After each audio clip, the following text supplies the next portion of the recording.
Abdelatif, Eda, Jackie Galichet, bonsoir. On va parler d'intelligence artificielle, de public et d'éthique.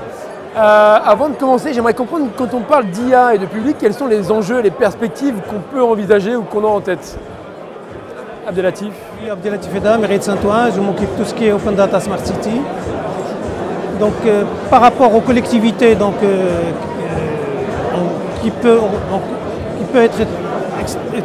le besoin des collectivités peut être étendu à l'ensemble du service public, à vrai dire. Donc, vu le nombre de données exploitées dans une collectivité, l'être humain ne peut pas analyser ou traiter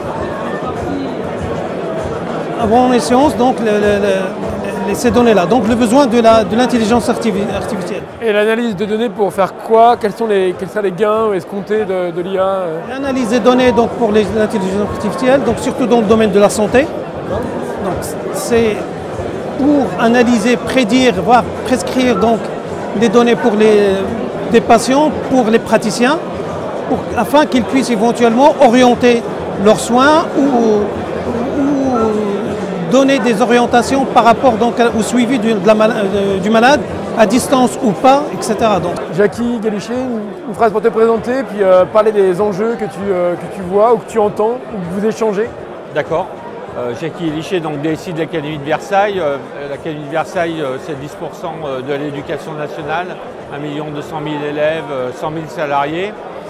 Donc l'intelligence artificielle, ce n'est pas un sujet nouveau puisqu'on l'a déjà mis en œuvre. Puisque aujourd'hui, dans l'amélioration de nos relations clients, on a mis en œuvre un chatbot, notamment pour aider les directeurs d'école et les inspecteurs dans la mise en œuvre du livret scolaire unique.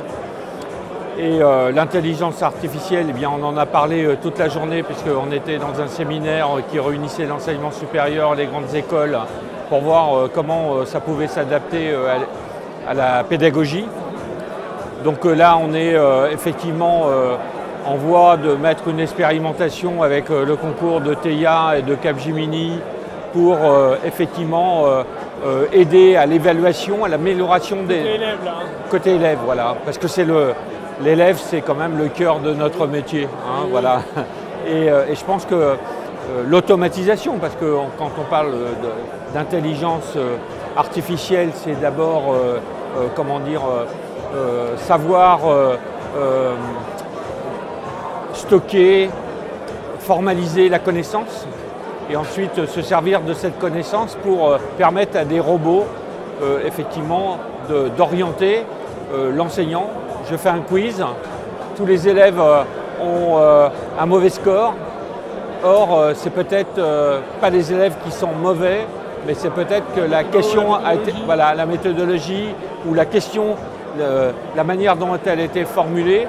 Donc c'est un moyen à la fois pour les élèves de s'auto-évaluer et permettre à l'enseignant de vérifier que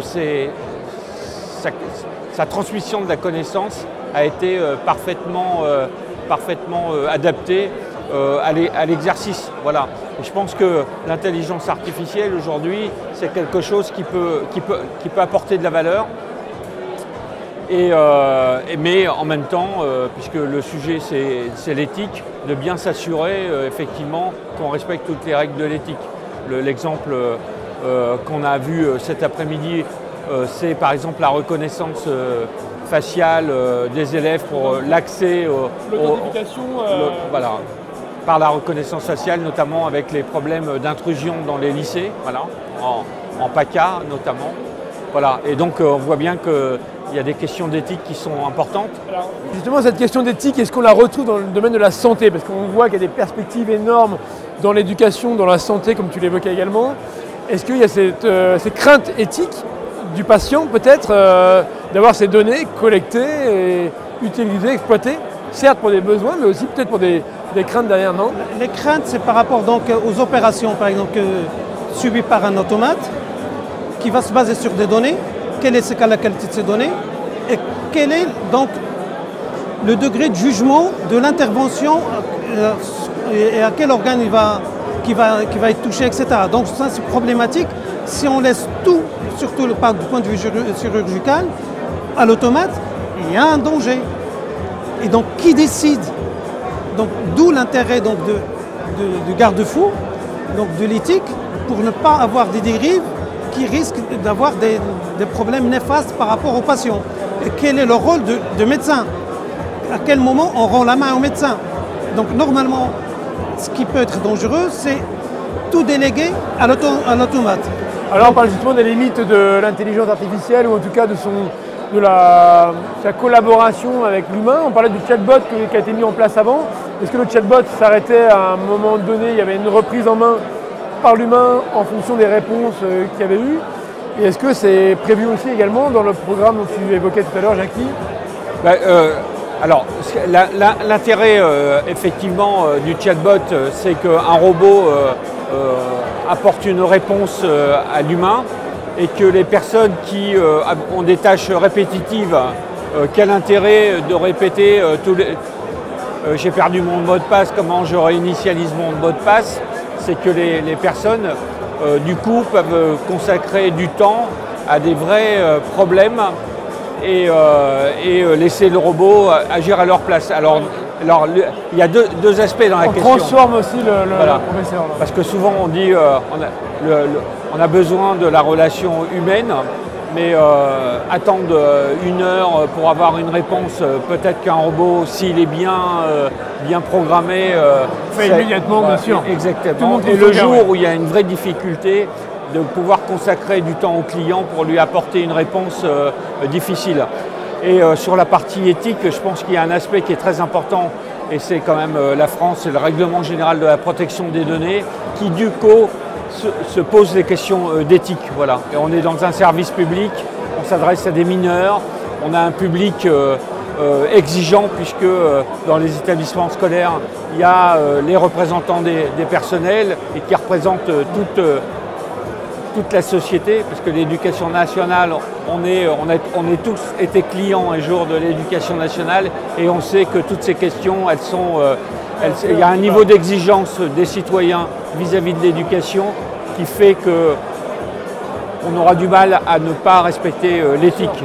Est-ce qu'aujourd'hui on peut imaginer que l'intelligence artificielle va pouvoir repenser peut-être la façon dont on enseigne, se rendre compte peut-être qu'on enseigne mal?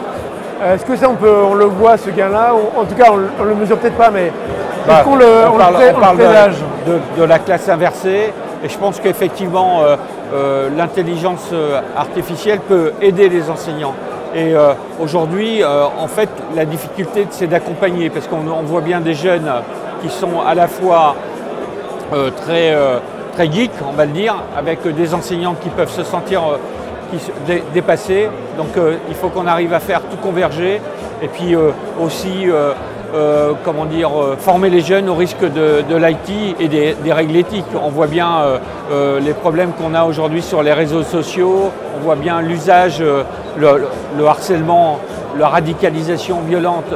Aujourd'hui, c'est plus au travers des réseaux sociaux, donc du numérique. Donc on a un vrai défi à relever, faire en sorte que les jeunes aient un usage éthique du numérique, et à la fois que les enseignants puissent intégrer cette valeur ajoutée que peut apporter l'intelligence artificielle dans la transmission de la connaissance. D'accord. Et côté santé, où est-ce qu'on en est aujourd'hui? Est-ce que on est en cours de réflexion? Est-ce qu'on l'exploite déjà? Est-ce qu'on travaille? On fait des tests? Il est déjà exploité. Les médecins font déjà appel à des opérations chirurgicales qui sont pointues.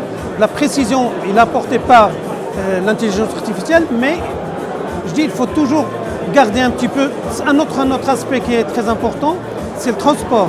Maintenant on parle des voitures autonomes, etc. Il faut savoir que la Commission européenne qui a commencé à travailler sur une réglementation, le problème qui était posé en cas de défaillance d'une voiture autonome et qu'il y a le choix entre les voitures de niveau 3, de niveau 4, à quel moment voilà. Effectivement, on fait confiance s'il y a à la... 3 personnes âgées ou deux jeunes qui sont devant soi, lesquels il faut l'écraser. Donc c'est à partir les de là. questions philosophiques, Voilà. éthiques qui vont accompagner effectivement le travail IT et technique. Mais ce qui est dommage du point de vue de cette réglementation européenne, ils ont fait appel à des experts Ils n'ont pas appelé donc, ni philosophes, ni sociologues, ni donc, juridiques, etc. pour l'améliorer. Mais ils veulent donc, ce qui est dommage, c'est qu'il ne faut pas donner plus d'importance à l'intelligence artificielle au détriment de l'éthique. Donc, parce que normalement, l'intelligence artificielle doit servir l'être humain, mais pas le détruire. Ne parlons pas non plus de côté défense par rapport donc, aux robots tueurs, etc. Donc, on peut aller plus loin, mais je pense qu'il faut vraiment mettre l'éthique et de la réglementation pour gérer au cœur les du dangers débat qui dans peuvent la création. Merci messieurs et à très vite pour d'autres débats. Merci.